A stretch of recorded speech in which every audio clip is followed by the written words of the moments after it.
Hi అండి. ఈరోజు stuffed bajji ఎలా చేయాలో చూద్దాం. బజ్జీని ఎప్పటిలా కాకుండా కొత్తగా అన్నమాట.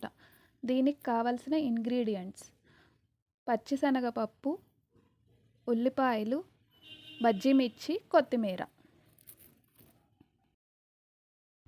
ఫస్టు బజ్జీ కోసం మిర్చిని ఎంత సైజు కావాలంటే అంత సైజు మనం ఎడ్జ్ కట్ చేసేసుకోవాలి. తర్వాత లోపలున్న విత్తనాలను తీసివేయాలి. విత్తనాలు తీసేయడం వల్ల కారం లేకుండా ఉంటది. ఈ విధంగా వీడియోలో చూపిస్తున్నట్టు కట్ చేసేసుకోండి. తర్వాత ఒక కప్పు పచ్చిశనగపప్పుని క్లీన్ చేసుకొని ఒక గంట పాటు నానబెట్టి మిక్సీ పట్టుకోవాలి.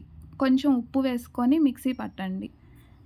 మామూలుగా బజ్జీ అనుకోండి, పిల్లలకి తినాలనిపిస్తుంది కానీ బజ్జీ కారం ఉంటుంది అని వాళ్ళు తినడానికి భయపడతారు. లేదా లోపల మిర్చి తీసేసి తింటారు. అదే ఈ విధంగా చేశారనుకోండి అస్సలు కారం ఉండదు. అంతేకాకుండా ఈజీగా తినేస్తారు మిర్చితో కలిపి.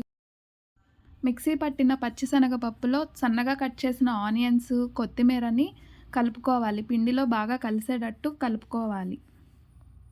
ఈ రెసిపీ అన్నంలో నంచుకోవడానికి కూడా చాలా బావుంటుంది. తర్వాత మనం ఘాటు పెట్టుకున్న మిర్చిలో ఈ పిండి ముద్దను స్టఫ్ చేసుకోవాలి. అందులో ఎంత బాగా పడితే అంత బాగా పిండిని మొత్తం పెట్టేసేయండి. అలా ఉన్న మిర్చీస్ మొత్తానికి ఈ పిండిని స్టఫ్ చేసేసి పెట్టేసుకోండి.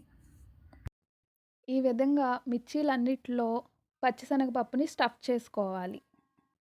తర్వాత స్టవ్ ఆన్ చేసుకొని పాన్ పెట్టుకొని, పాన్ హీట్ అయిన తర్వాత బజ్జీ మునిగే వరకు ఆయిల్ పోసుకోవాలి. ఆయిల్ హీట్ అయిన తర్వాత బజ్జీలన్నిటిని ఆయిల్‌లో వేసేయాలి.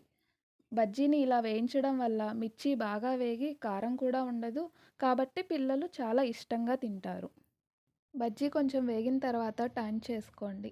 తర్వాత గోల్డెన్ బ్రౌన్ కలర్‌లోకి రాగానే ఒక ప్లేట్‌లోకి సర్వ్ చేయండి.